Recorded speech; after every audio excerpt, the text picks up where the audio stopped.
Mima! So for today's vlog, ako po ay magluluto ng pansit Mickey. Our due lang for today mga Mima Bells ko is requested by Kuya Sander. So ayan, sinimulan ko ang aking umaga sa pagluluto ng aming lunchy. Si Kuya Sander din at Bebo ang kasama ko bumili kanina ng mga ingredients mga Mima. Hindi na lang ako nag-video kasi umaambon. Syempre si Bebo ang aking focus. So, bumili lang ako dyan ng pansit Mickey, konting repolyo, sayote, at saka carrots. And then, bumili ako ng pinakang sahog namin is 1/4 na chicken. So, ganun lang mga Mima, nag-isa lang ako ng bawang, sibuyas, and then nilagay ko ng ating sahog na 1/4 na chicken. And then, nung nasangkot siya ko ng mabuti ang ating chicken, ay nilagay na natin yung vegetable. Lagyan na natin lahat yan mga Mima, sabay-sabay na yan. Iluluto lang naman natin ng very light yung mga gulay mga Mima. Mabilis lang maluto yan. Nung half cook na yung mga gulay mga Mima Bells ko, ilagay na rin natin ang ating Mickey. So, yung Mickey mga Mima, half kilo lang yan. Sakto na sa amin yan. Kasyang-kasya na yan. So, ayan, hiniwalay ko muna ng konti yung ating pansit Mickey bago natin sila pag-bondingin together. Lulutuin lang natin siya ng konti. Ganun. Para magisa natin ng very light.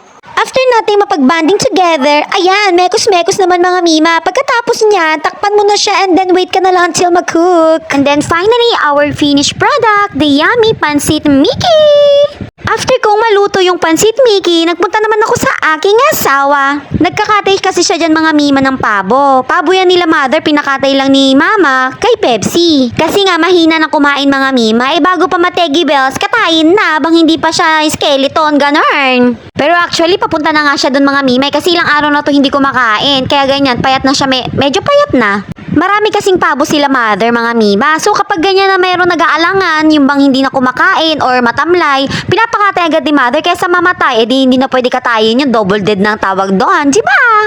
Kung sa pagkakati lang naman mga Mima Bells ko, abay easy lang yan sa aking asawa. Kasi marami sila dating mga pabo din. Fast forward na tayo mga Mima. So after lunch, di ba nabanggit ko naman sa inyo na bala kong magpa-check up? So ngayon na yon. Hindi na kasi ako natutuwa mga Mima sa aking pagkahilo everyday. Hindi na siya normal. Kaya dapat magpa-check up na. Now na. Charis! Hindi na rin ako dyan nagpasama sa aking asawa, mga Mima Bells. Syempre, kailangan niya ring alagaan ng aking mga junakis. Ay, aming junakis pala.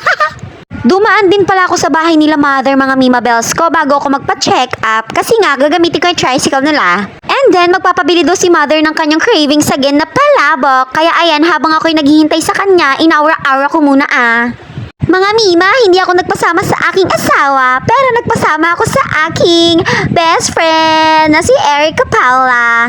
Oh Jiva, nakiktot pa siya. After ko siyang daanan sa kanilang kyohay, andito na kami sa ospital.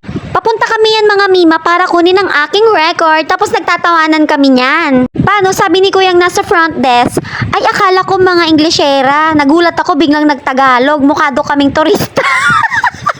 Di sabi ko tuloy kay Erica, bakit kasi nakakarap-tap ka? Kaloka. Wala na tayong magagawa dyan mga Mima. Fashionista ang aking best friend. And then dyan, binigay ko lang yung aking card. Dyan kasi sa hospital na yan mga Mima, kailangan mo ng card. Para kapag kailangan mong kunin na ngayong record, easy bells na lang. Okay din magpa-check up dito mga Mima. Malamig yung lugar, malawak yung waiting area, at saka friendly yung mga staff. And especially, mababait yung mga doktor at nurses. O diba? Bongga! Di ka stress na magpapa-check up. At syempre Mima, dahil nga public hospital ito, libre ang check-up dito. Tara na, charis. So while waiting sa aking record, nagchichikahan muna kami ni Erica Paula. Good thing din pala dito mga Mima Bells. Swerte ka kapag wala masyadong pila. Katulad ngayon, walang pila. O di ba nakakapagchikahan kaming dalawa ng bongga? Tsaka matagal din kasi kami hindi nakita mga Mima. Siguro mga 48 hours, ganon. Charis! At nang makuha ko na ang aking record, dumiretso na ako sa front desk para ibigay ito. Sa nurse ko muna yung ibibigay mga Mima, re-reviewin niya yung aking record, ganon. Tapos bago ko kausapin ni Doc.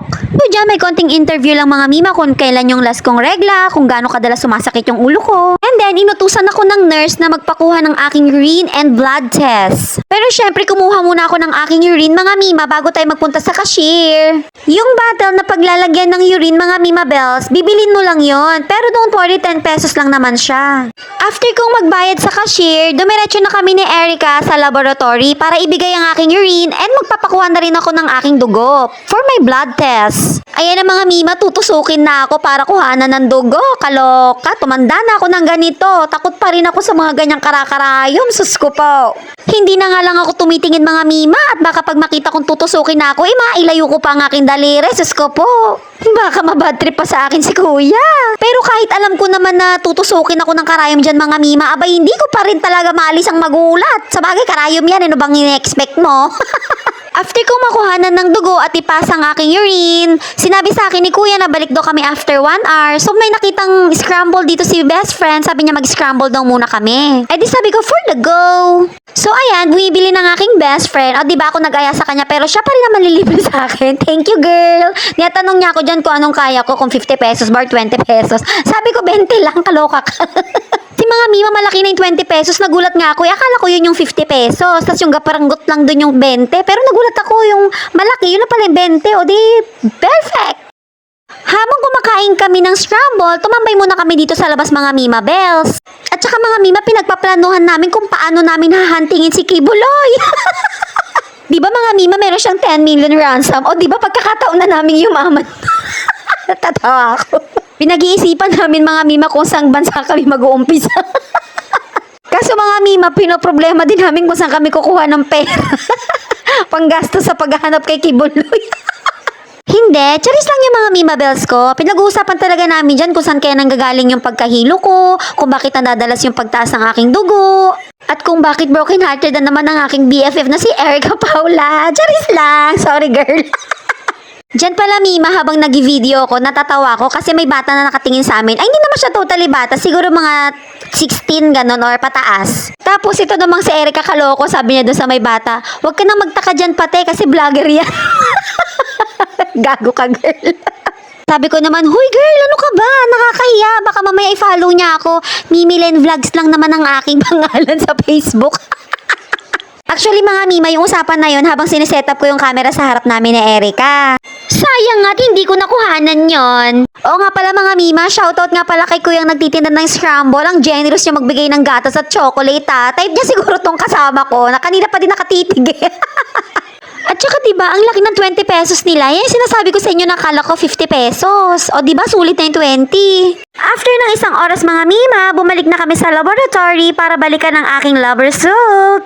Hay naku mga mima, kahit hindi ko pa naiintindihan yung mga nakasulat niya sa papel, ako'y kinakabahan na. Pero syempre, mas happy ako mga mima at malalaman na natin kung saan nanggagaling yung aking hilo-hilo na yarn. Pagkabigay ko ng result sa nurse mga mima, syempre waiting ulit kami dito ni Erica Paula para tawagin ulit ang aking pangalan. Hindi naman kami masyadong nainip dyan mga mima bells ko. Kasi nagkukwentuhan naman kami dyan ni Erica Paula eh. Tsaka plus point din talaga mima na malamig sa waiting area para naman hindi nakakayamot maghintay diba? Dito pala sa hospital mga mima, good thing na hapon ka na magpunta para naman hindi rin masyadong maraming tao. And required na nga palang face mask sa kanila sa loob. Pero meron naman silang palibreng face mask mga mima bells.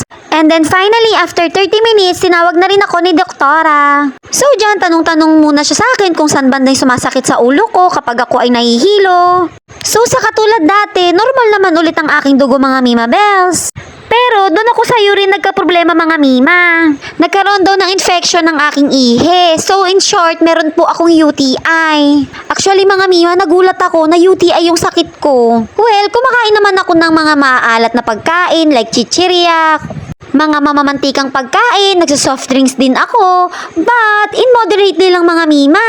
Kaya dun sa UTI, dun talaga ako nagulat na meron ako nun. Pero syempre, ganun talaga, gagamutin na lang. Possible din daw na kaya tumataas ang aking dugo, dahil din sa infection ko sa ihi. Pero sabi ni doktora mga mima, ang main cause daw talaga ng aking pagtaas ng dugo is stress. Yes, I'm stressed daw sabi ng doktora mga mima. Bells, kaloka. Well, lately talaga mga mima, aminado naman ako na palaisip ako. Di ko rin alam kung bakit, pero di ko naman akalain na ikokos yun ang pagtaas ng dugo ko. So ayun, niresetahan ako ng antibiotic, good for 1 week. Niresetahan din ako mga mima ng amlodipine. For 5 days lang naman naiinumin. And especially mga mima, nagpareseta na rin talaga ako ng para sa aking hilo-hilo. Para na mapag ako'y nahilo meron akong iniinom na gamot. And then fast forward na ulit tayo mga mima bells. After kong maresetahan, dumiretso na rin kami dito sa Bilao pa orders at bibili natin ng cravings ni mother. So, nag-order na ako ulit mga mima ng isang bilao, yung tag 550 ulit. So, while waiting for 30 minutes, dumaan muna kami sa bahay nila Erica Paula para doon na lang din maghintay. So, syempre, pagdating namin sa kanilang kyohay, matik na yan, maritesan ulit. Diyan pala mga mima, kwarto pala yan ni Erica Paula. Pinag-uusapan namin dyan yung boylet na nagpasakit ng kanyang ulo. Charis lang girl, I love you. Nakakailan na ako. Ewan ko din ba mga mima kung bakit ba naman itong aking best friend ay puntahan ng mga manlolokong lalaki. Charis lang. Pero naniniwala pa rin ako na merong nakalaan na tao para sa'yo girl. Hintayin mo lang at baka hindi pa pinapanganak. Joke lang, pero syempre thankful ako kasi nilalayo ka talaga ni Lord sa mga taong hindi para sa'yo. At kapag dumating na ang totoong tao para sa'yo girl, magpapasalamat talaga ako sa kanya. Promise! After ng ilang minutong tsikahan mga mima, nagpaalam na rin ako kay Erica Paula and then dumiretso na ako dito sa Bilao Orders para kunin ang aking order. So, sakto naman mga mima, pagdating ko dito, ready na ang ating palabok. Kaso, paglabas ko, sus ko po, umuulan na may nabuta na talaga ako ng ulan. Pero okay lang naman mga mima kasi may trapal naman yung tricycle.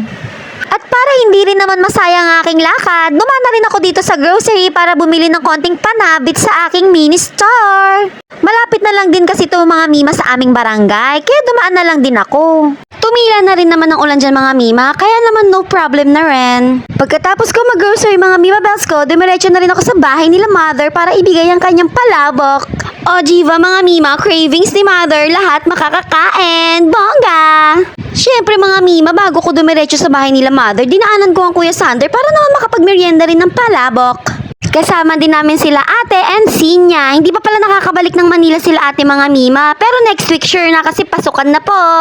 Nandyan din pala yung bunsong kapatid namin na si Allen pero hindi siya kumain, baka busog pa. Happy tummy na naman kami mga mima bells ko. Thank you mother sa iyong papalabok. Actually mga mima, last week pa cravings yan ulit ni mother. Nagpapabili siya sa akin last week. Ang problema, hindi naman ako nakapunta ng Bungabon. Kaya nung magpapacheck up ako sa Bungabon, sinabay na ni mother. O di ba bongga, may palibreng merienda pa si mother. Thank you mother. And syempre sabi dyan ni mama, uyan ko si Pepsi ng palabok. Yes sir. So yun lang mga mima, hanggang dito na lang muna. Thank you for watching. Bye bye.